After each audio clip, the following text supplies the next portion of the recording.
There is a lot of hormone advice out there on the internet right now. And listen, I love that women are talking about their hormones. We deserve better education. We deserve better answers. But a lot of the advice that's being shared is oversimplified, incomplete, or just out of context for most high achieving women. And when you are a high achieving woman who's already overwhelmed, already trying hard, already doing all of the right things, this surface level advice creates more confusion and frustration for you because it's you just adding more things to your already long ass to-do list that you feel like you need to do. And it's honestly creating more stress. It's making you feel worse, not better. Things like throwing on more supplements, more rules, more restrictions, more hacks, more things to add to your morning routine or nighttime to-do list. And dare I say, a lot of it is just you wasting time and money because it's not actually moving the needle for you when it comes to your healing. You are obsessive high achiever personality in nature. You want to do all the things all at once, but that's honestly what's keeping you stuck. That's why nothing feels like it's moving the needle. And so today I want to talk about some of that surface level hormone advice that I personally disagree with, backed by research, and more importantly, sharing what I would recommend you do instead, also backed by research, so that you can start taking a more like holistic and root cause approach towards actually healing your body. So let's just dive right into it because I got a lot of things to go through in today's episode. Point number 1, advice of just stress less. We know that stressors of any kind are the root cause of why your body and your hormones are out of balance. But it is our job as a team, client and coach, to figure out what those stressors are and where they're coming from to properly support your body. Not just giving you advice of stress less, good luck. Like that is not actionable. That is honestly annoying for you. And it's a lazy coaching approach. It's lazy advice.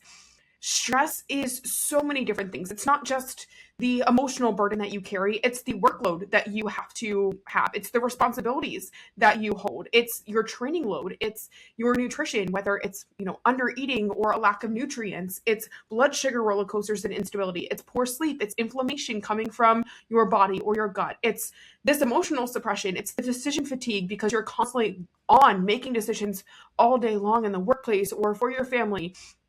You can't just wake up one day and decide to be less stressed.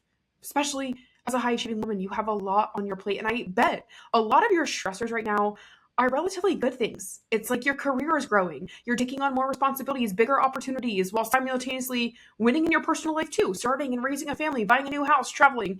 If anything, your stressors are only going to continue to compound as you continue excelling and growing and as your life keeps uplifting. So we have to do better than just stress less. So how I like to break this down is with stress, you have 3 different options. A, you can reduce your stress.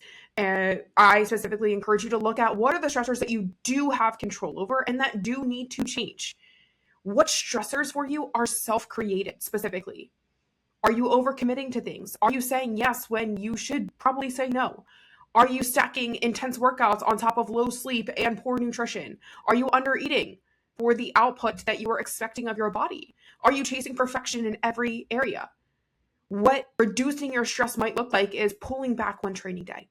Looks like increasing your calories to support your bodies to have more capacity. It looks like maybe delegating something at work or creating a hard work stop time for yourself. Reducing your caffeine intake, saying no to one social event so that you can actually recharge your battery. If something is chronically overwhelming you and you have control over it, that is not a hormone problem. That is a self-leadership problem. And it is your responsibility to take control of that stressor in your life. So that is number 1. Number 2 is to regulate your stressors, because let's be honest, there are a lot of stressors in your life that you don't have control over. Some stress you can't remove. Deadlines at work, kids, a busy season, hard conversations, family drama, life transitions. So instead of trying to eliminate your stress in this situation, you need to regulate your response to it. And what that means is instead of reacting to these stressors and creating maybe a negative story for yourself or suppressing your emotions or even turning towards negative coping mechanisms for these stressors, instead of reacting to them, it's your responsibility as a leader to respond to the stressor. You can't control the stressor itself, but you can control how you respond to it. You can control how long you let your body stay in fight or flight.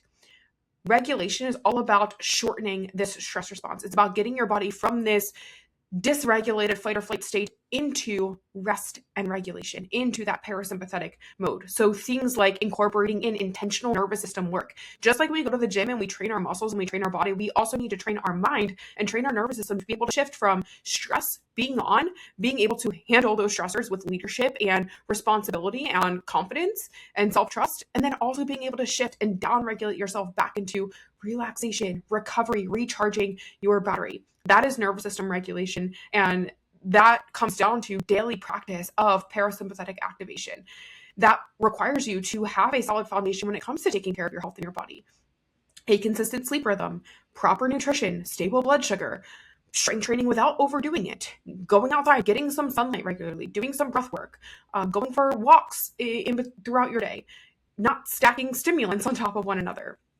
That is what regulating your nervous system looks like around the stressors that you have, so that you can have more resilience to these stressors. And that is number 3, is to become resilient to it.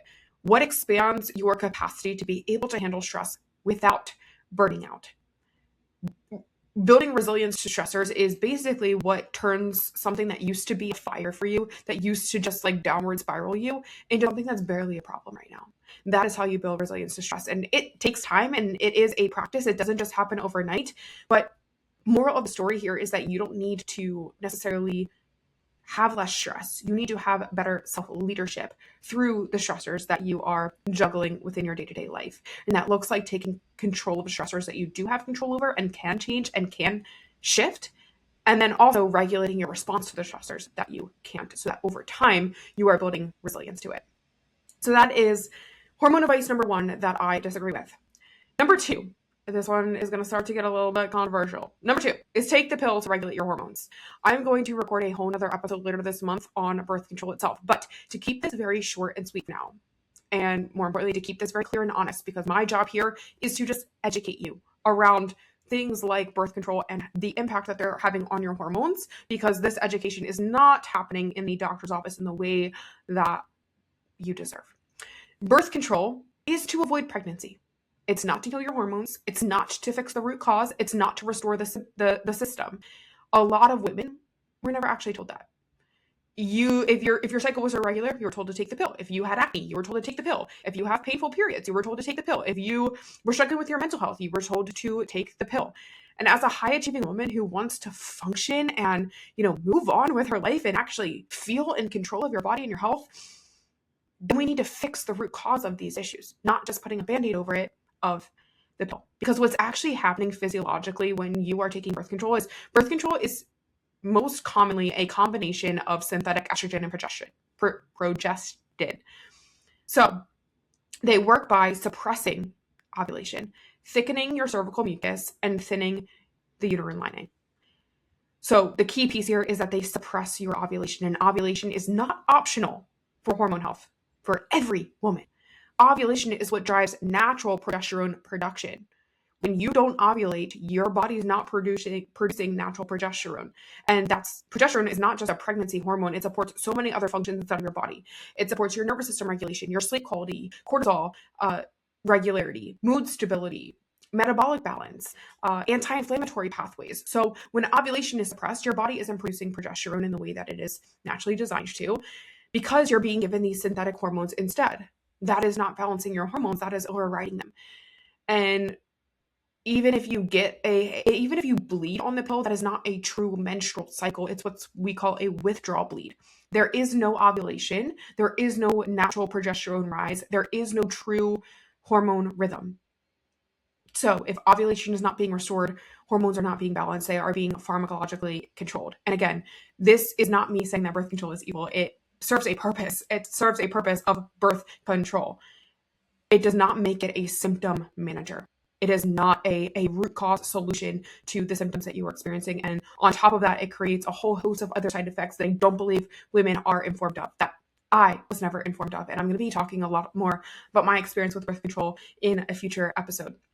But that is advice number 2 that I disagree with. Number 3 is to stop exercising. This one frustrates me, because the issue here is not too much exercise. It's that you don't have adequate recovery from your exercise, meaning rest days, nutrition, sleep, hydration, nervous system regulation. The problem isn't you going into the gym and lifting heavy weights and pushing yourself. The problem is that you are lifting hard 6 or 7 days a week. You're eating 1,400 calories a day, sleeping 5 hours a night, and calling that healthy, calling that discipline. Most of the women who come to me and work with me, fitness is a huge piece of your identity. You lift hard, you care about your physique and your performance, you love feeling strong and athletic and lean. And so when someone tells you you need to stop training, it feels like you have to give up a whole piece of yourself, a whole piece of something that makes you you, that makes you feel good, that is a huge piece of your routine and your day. And truthfully, I refuse to accept that as the only solution. And I don't recommend that to my clients, because healing your hormones does not mean abandoning this piece of your identity or even abandoning your physique as a whole. It really just means you need to start learning how to align your output with proper recovery. When you're properly fueled and recovered, resistance training has so many incredible benefits to your hormones and to your metabolism. It improves your insulin sensitivity, your mitochondrial function, your thyroid sensitivity, your stress resilience, your muscle mass, your bone density, your resting metabolic rate, your overall confidence. Muscle is so metabolically protective. It improves your glucose disposal and your hormone resilience, and just has so many long-term health benefits that telling a high-achieving woman, telling any woman to stop training, to stop lifting without addressing recovery is missing the whole entire point. So the conversation needs to be, are you eating enough?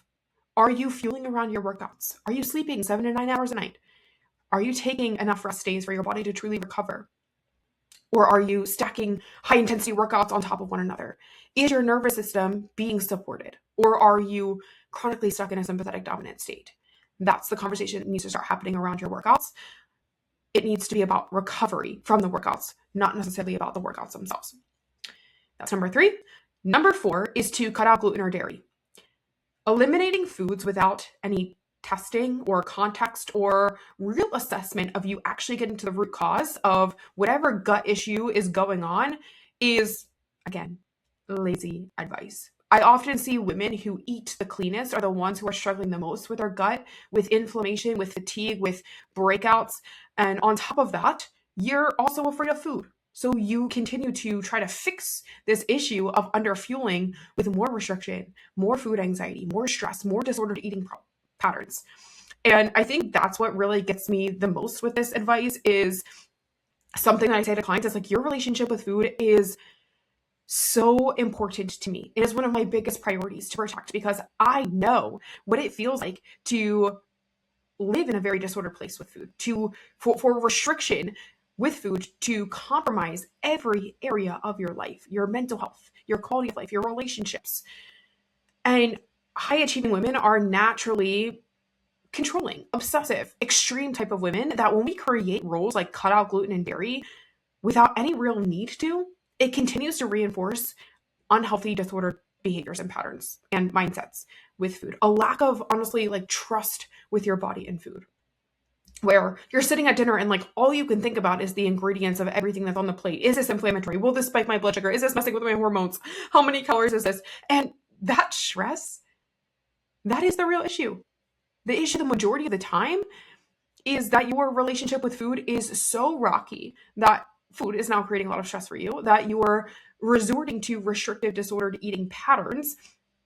And that is causing more harm to your digestion, more symptoms, creating more fear and more restriction. Like, it's just such a vicious cycle. And so the real question that we need to ask here is, why is your body reacting to certain foods in the first place? There are so many different root causes that we can uncover when we actually dig deeper. Is it low stomach acid? Is it poor bile flow? Is it dysbiosis, gut permeability, motility issues? Food is the trigger to these root causes, but your digestive function, that is the real problem, and that is what needs to be solved.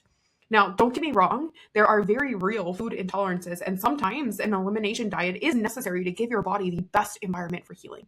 That is very true. But you shouldn't be just cutting foods out blindly, especially if your relationship with food is fragile. And you shouldn't be cutting out foods permanently, for sure. Your goal shouldn't be to eat the most least inflammatory diet as possible. Your goal should be to build a body that is resilient, a digestive system that can handle a wide range of food.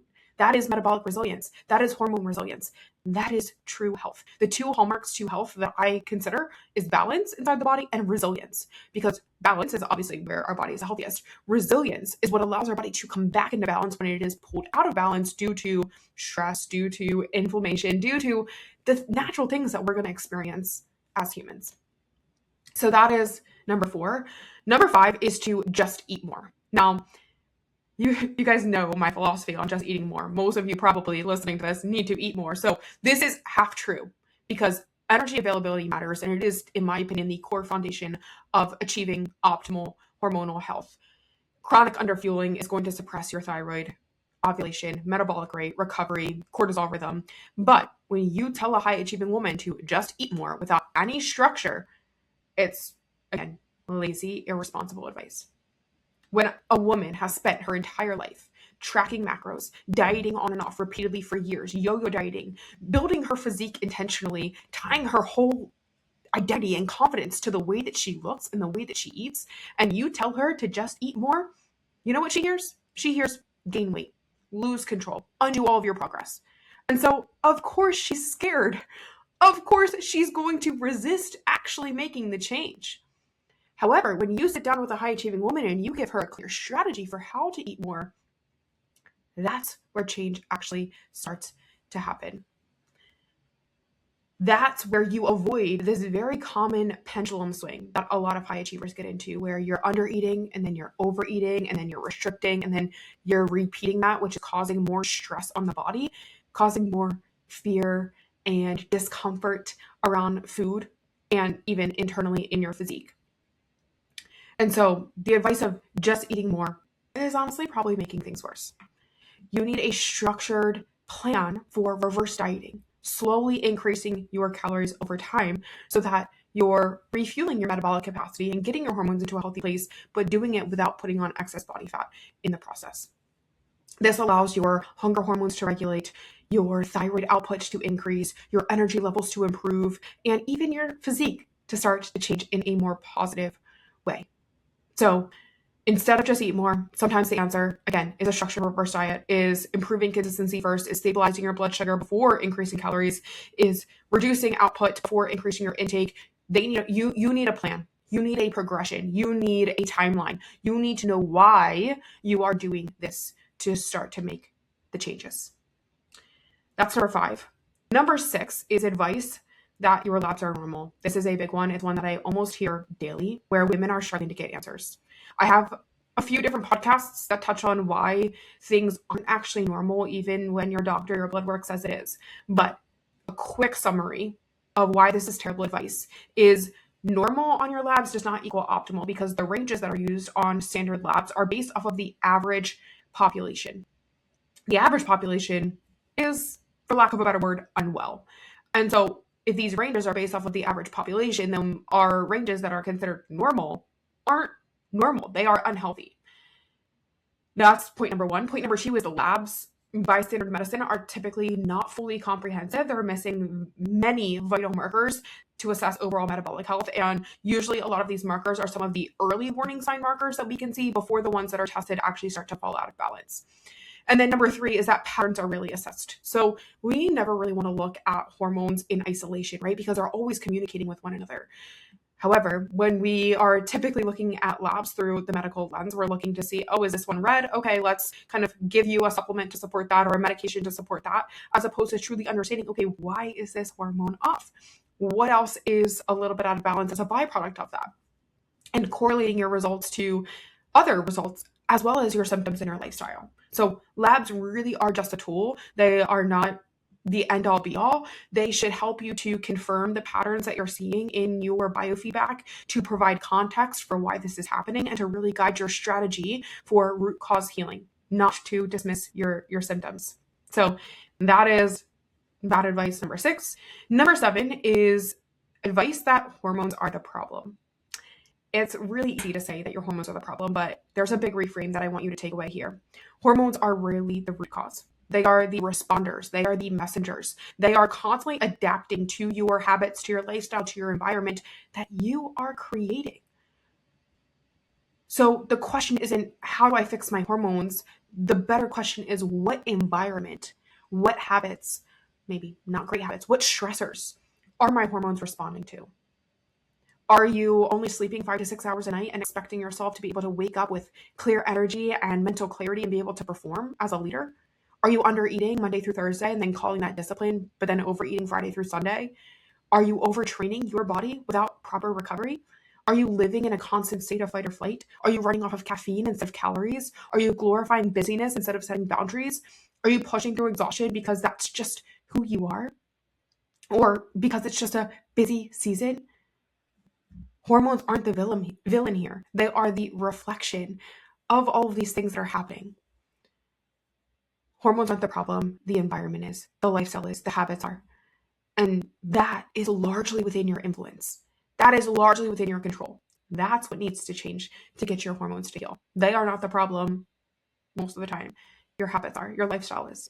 And so when you focus on that, then you can really start to see a change. And that is all that I have for you guys for today's episode. Just 7 quick ones. I could honestly keep on adding to this list, but I'm going to keep it short and sweet for now. If anything in this episode resonated with you, I would love for you to send me a message with the word system. Because again, your hormones aren't random, they are responsive. And when you start to fix the system with a better strategy, everything will start to get easier on your healing journey. And I want to support you with that. So let me know if this resonates with you. I hope that this was eye-opening. If you learned something, please let me know. Thank you guys for watching, and I'll talk to you in the next one. Bye.